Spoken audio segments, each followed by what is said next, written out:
right? But when we start looking at items that collide, or really lots of different things are considered collisions. We'll see that like the firing of a gun is technically considered a collision. Things exploding is kind of considered a collision in terms of the action it goes through and the fact that things have momentum to begin with and they have momentum at the end. So we're going to look at collisions and we're going to be able to solve for some attributes of collisions based on the object's momentum. Okay, so when we talk about collisions, we know that the momentum in our whole system, bless you, is conserved. The momentum of our whole system has to be conserved. And so when we say conserved, it just means that it has to equal at the end what it did at the beginning. Right? The amount of momentum present in the system has to be the same at the beginning and at the end. Okay? It does not matter how big of objects, how small of objects, how much of a difference there are in the size of these objects. That doesn't make any difference. All that matters is that the amount of momentum at the beginning is the same that it is at the end. So if we find out like the momentum at the beginning, can we just use that? Right, I'm going to show you an equation that allows us to solve for it, but that's essentially what we're going to be looking at. Would the collision of a gun firing be the hammer hitting the bullet or the bullet hitting the... It would be the bullet leaving its rest point, right? The pulling of the trigger would be the collision point. So everything would start at rest. We'd start with no momentum.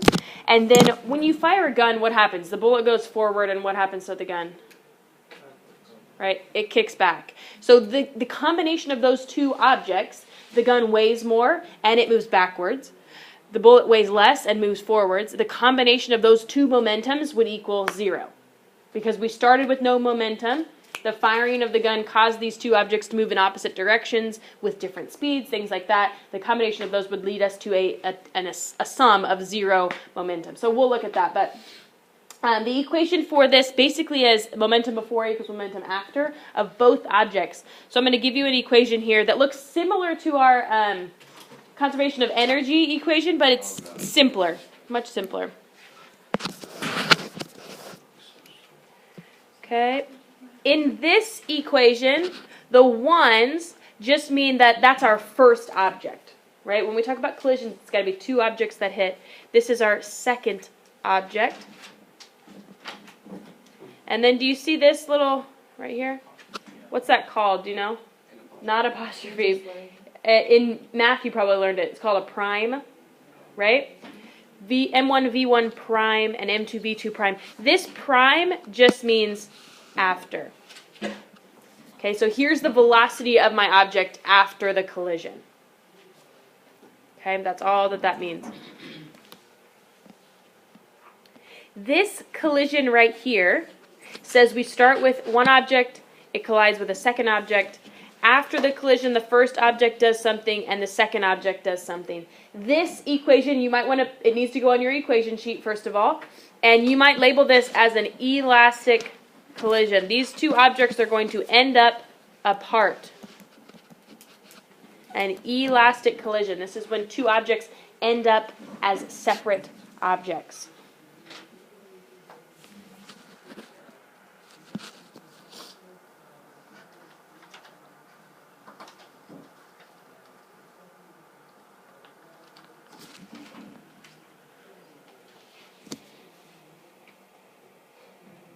Remember, there's elastic collisions, and what's the other type?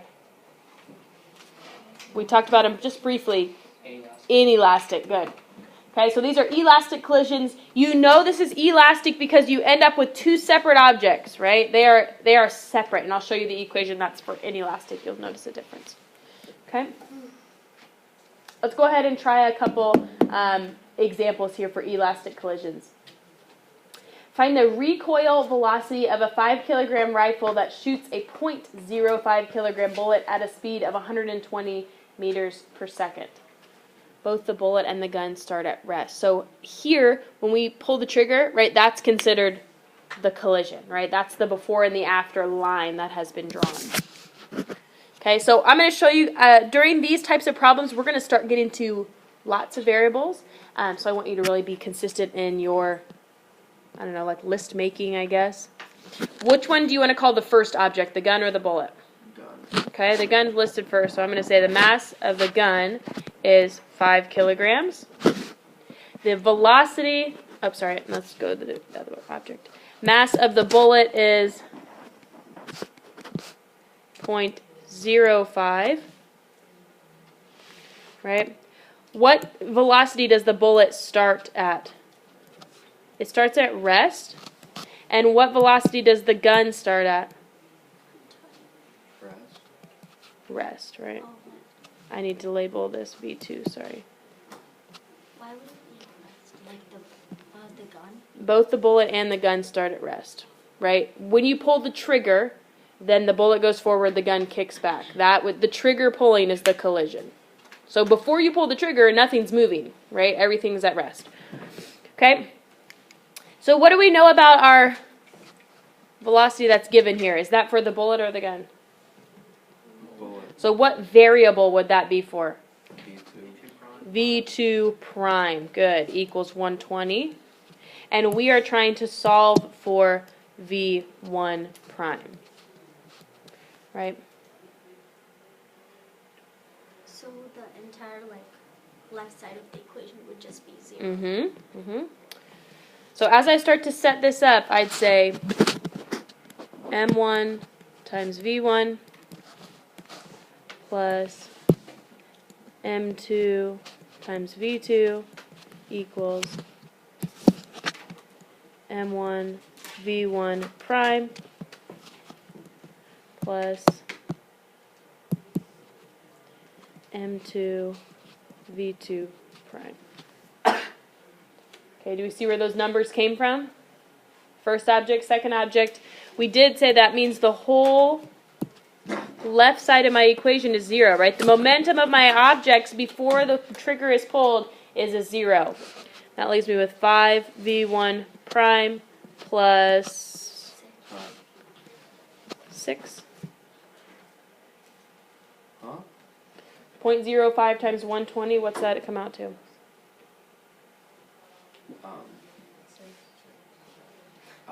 I was confused because I put 0 in for VI prime, but that's Right, we don't know v1 prime, so we're solving for that. So algebraically, what needs to happen next? I subtract 6. That gives me negative 6 equals 5 v1 prime. So I divide both sides by 5, and I get v1 prime to equal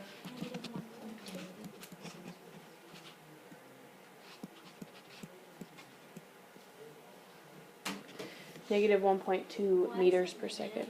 So when you fire a gun, does the gun move forward? Oh, it goes back. Right. When you fire a gun, bullet goes forward and the gun goes, right? That backward velocity gives it a backward momentum. And so if I was going to check myself here, I could take 1.2 times 5, and I get negative 6 plus 6 equals 0. Right? The momentum before should equal the momentum after. Uh-huh. Are we going to do a lab on this with Nerf guns? Not with Nerf guns, no. Oh, real guns? Not real guns either.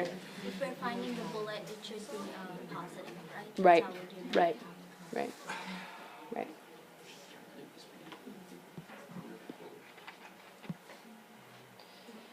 All right, two pool balls of equal mass collide. The first is moving at a speed of 3.1 meters per second, and the second was at rest. If the collision was perfectly elastic and the first ball came to rest, what is the velocity of the second ball? What is it? 3.1. Do you have to do math here? No. So there's a couple clues that you need to really pay attention to here. I can do the math and prove it mathematically, but here's things that you need to know. First of all, was it perfectly elastic? Okay, check. That's something that you need to look at. Was it a perfectly elastic collision? Second of all, do they have equal mass? If those two things are true, if we know it's perfectly elastic and we know they have equal mass, then they can have a complete just switch of velocities, right? That would be a perfectly elastic collision. All of the momentum is conserved, all of the kinetic energy is transferred. right? That's what we would consider a perfectly elastic collision. All of the kinetic energy is transferred from one to another. It could be the same too, that both of them were moving and they would just switch speeds, right? It doesn't have to be that one is at rest and one comes to rest. They could also be moving at different velocities. But in order to answer this question without doing math, you have to know, do they have equal mass and was it perfectly elastic? Okay? Does that make sense for everybody why that is If true? they weren't of equal mass. You just have to solve. You'd plug it into that M1v1 plus M2v2 equation. Okay?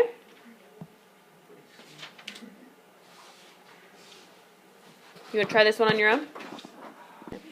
We'll do it together. All right, here we go. A bat is swung with a velocity of 16.2 meters per second at a 0.94 kilogram ball, moving in the opposite direction at 34. If the ball leaves the bat at a speed of 42, what's the final speed? So I'll give you a minute here to get written down what you need to, but we got to think about very clearly about direction here. So would V1, we're talking about that, would it be at 16.2? Right. So here's what I want you to think about. For me, you need to decide which direction is positive. Is toward the batter positive, or is away from the batter positive? Right? They can't both be the positive direction. You have to think about, is toward home plate positive, or is toward the outfield positive? I don't care what we choose, we just have to be consistent in that way. Right? I would probably choose toward the batter to be positive. It doesn't make a difference one way or the other, but your numbers have to be consistent. Is there one way that makes more sense to you? Does it matter? Toward the outfield to be positive. That's fine. We'll do it that way. Okay. So if we say toward the outfield is positive, that means that the bat we would call M1, right? Its mass is 22. And its initial velocity is toward the outfield, right? The bat is swung in the outfield direction at 16.2. We're going to call that positive. Agreed? Yeah. Okay. We say, what's the final speed of the bat? So I don't have V1 prime. Right? That's what I'm solving for. Second object is the ball. It has a mass of 0.94 kilograms. And it's moving in the opposite direction of the bat. So V2, would it be positive 34 or negative 34? Negative. Negative 34. Okay, it says it leaves the bat, V2 prime, with a speed of 42 meters per second. So what direction are we assuming it leaves the bat? Positive. In the positive, right? We're assuming it's going toward the outfield. So 42 meters per second, and that's all the numbers we were given. Okay? But you have to be very, very particular here about direction. It kind of goes back to the vector addition stuff we did. If it's going north or east, it's positive, west or south, negative. So we need to be really careful in that way. Okay? Then we can go ahead and plug in. So M1 times V1 plus M2 times V2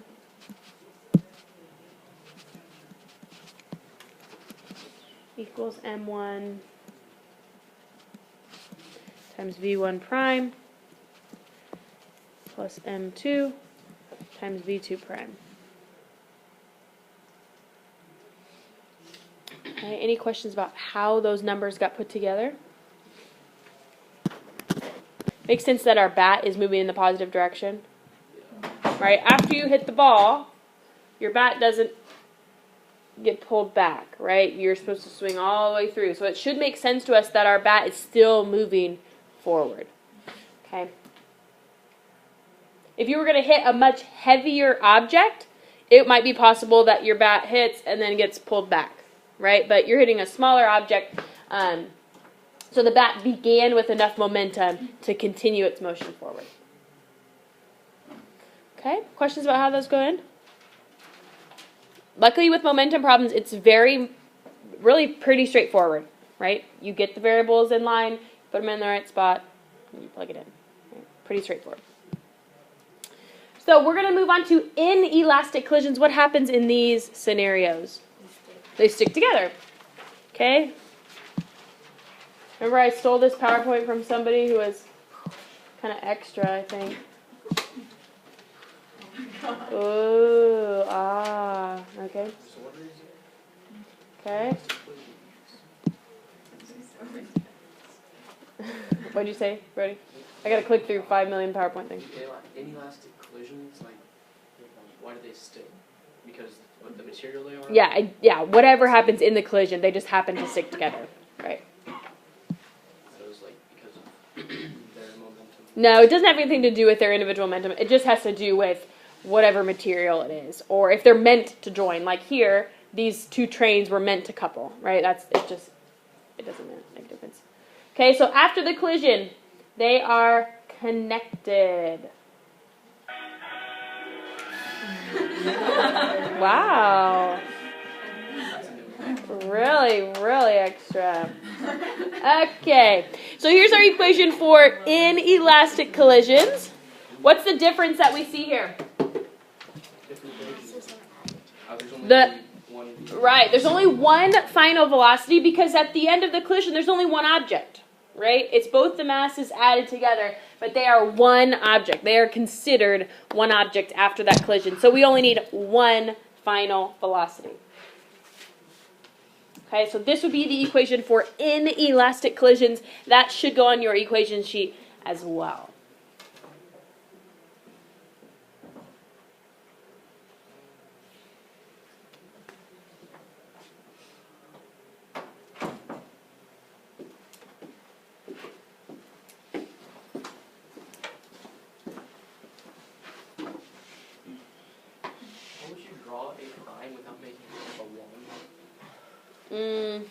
Just make sure you draw it up high.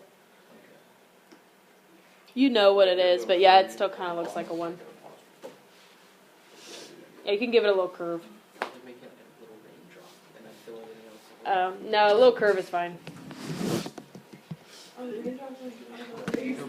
Sure. You need that equation right there. Well, put like the That equation should go on your equation sheet.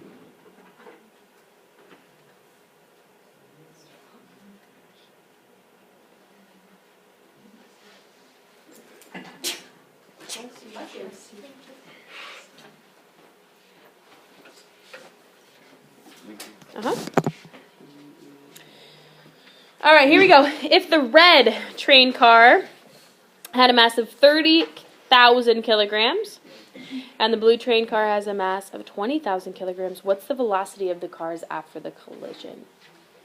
So if one is moving 24 meters per second and one is 0, can you just assume that they're going to be moving 12 meters per second together after the collision?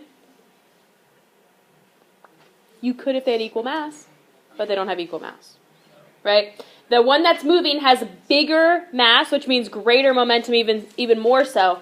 So we got to actually solve. Okay. Would it be 12 if they had equal mass? If they had equal mass, you'd essentially be. All right. So let's see here.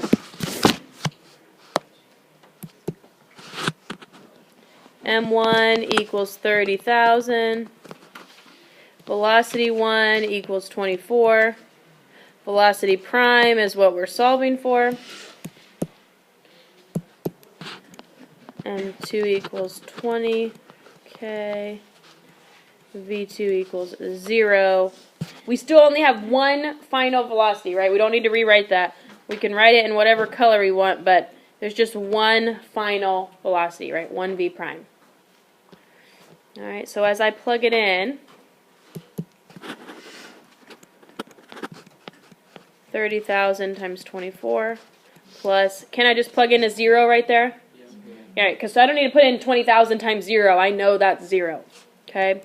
Equals M1 plus M2, which is, right, which equals 50,000 times V prime.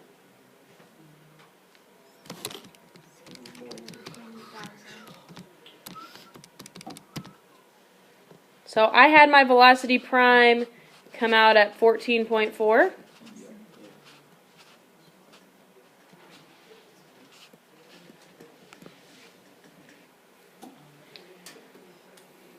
Okay. So because that red car, the one that was in motion, weighed more, right, it had a greater mass, it's going to move them a little faster than just if they had equal mass, right, it's connecting to a smaller object. Inelastic collisions are easier. You got one less variable, one less step.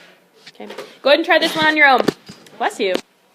Right, 20 kilogram meters per second versus 19.2 kilogram meters per second, but the one moving north had just a tiny bit more. Okay.